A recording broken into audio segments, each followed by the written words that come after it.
Voilà, salut tout le monde. On se retrouve pour la deuxième session nutrition.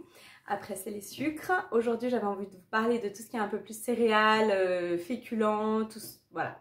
Et tout ce que j'ai découvert ces dernières années qui donne de la variété. Parce que c'est ça l'idée, d'apporter plus de variété dans ce qu'on mange et de sortir de ce côté monothématique qu'on a pas mal, je trouve, quand même en Suisse. Riz, pâtes. En tout cas, que moi, j'ai beaucoup eu voilà, pendant toute mon enfance et adolescence. Et j'ai retrouvé dans ma cave cette Bible, dans ce superbe livre qui donne pas très envie, faut bien le dire, mais il vaut la peine, de Le paradoxe des plantes du Dr Gundry, dont je vous avais parlé la dernière fois à propos du sucre. Et franchement, il est très bien. Après, il a son blog, il a son site. Enfin, je veux dire, c'est un Américain. Il exploite à fond tout ça, tous les réseaux et tous les moyens de communication.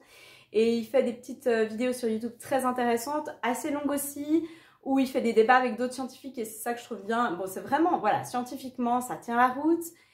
C'est super intéressant. Ben, on apprend plein de choses que vraiment on ne s'attendait pas, dont on ne s'attendait pas sur les fruits, légumes, céréales. Par exemple, on apprend que voilà, le gluten, typiquement, ben, c'est une lectine parmi tant d'autres et qui sont voilà, pas forcément toutes nos amies, bonnes pour notre système digestif et donc le côté immunitaire et l'humeur et tout ce qui va avec le système digestif.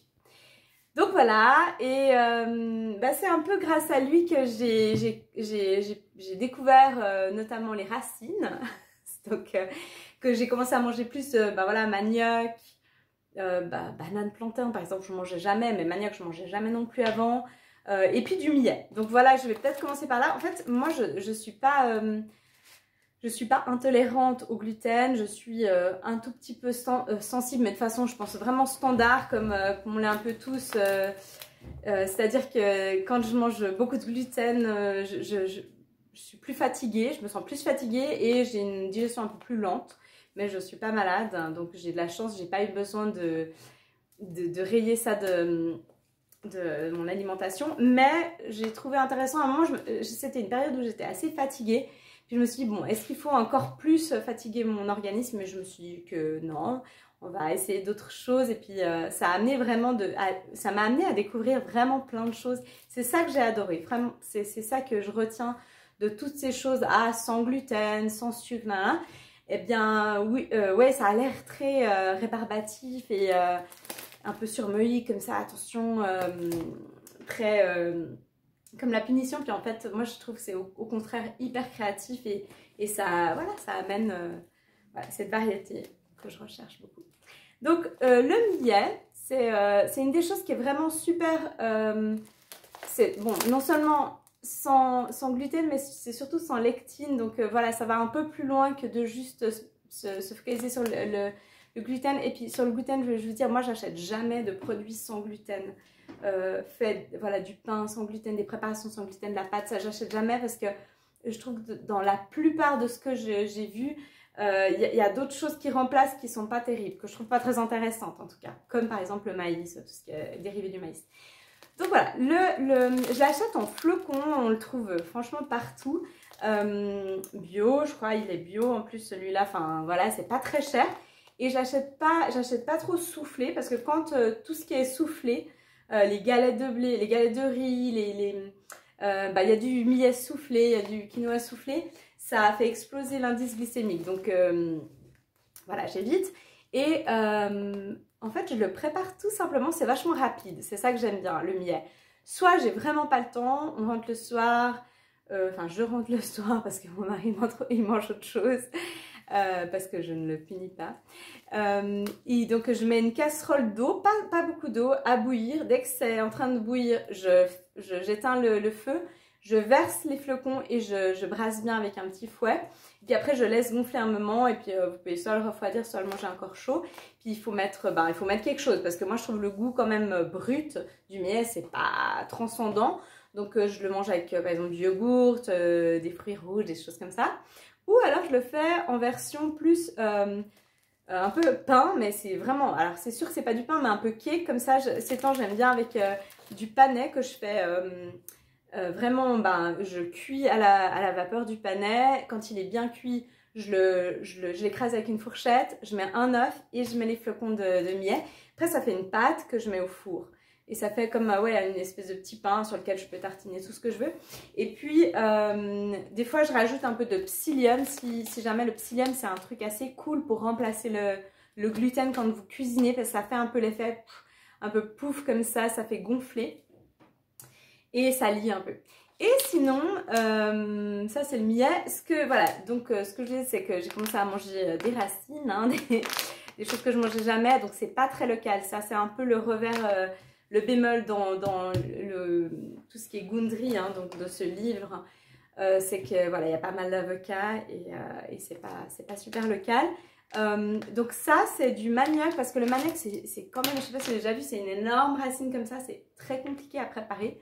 C'est très dur, déjà faut le plucher, après faut le couper, c'est ultra dur, après faut le cuire, ça prend des plombes et puis ça sent assez fort. Donc moi j'achète soit tout prêt en cubes surgelés dans des sachets. Mais on ne trouve pas partout, faut peut-être un peu aller en ville comme ça, dans les petites épiceries. Moi je les trouve dans ces épiceries voilà, soit d'Asie ou d'Afrique. Et puis ça j'adore, en ce moment c'est tellement cool, c'est tellement simple et rapide. Et il y a un petit côté très très sympa crêpe.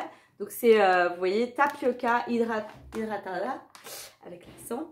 Donc c'est du tapioca, donc c'est du manioc en fait pas en farine, en semoule un peu comme ça. Et ce qui est génial, c'est qu'on rajoute rien. De nouveau, c'est toujours des produits bruts.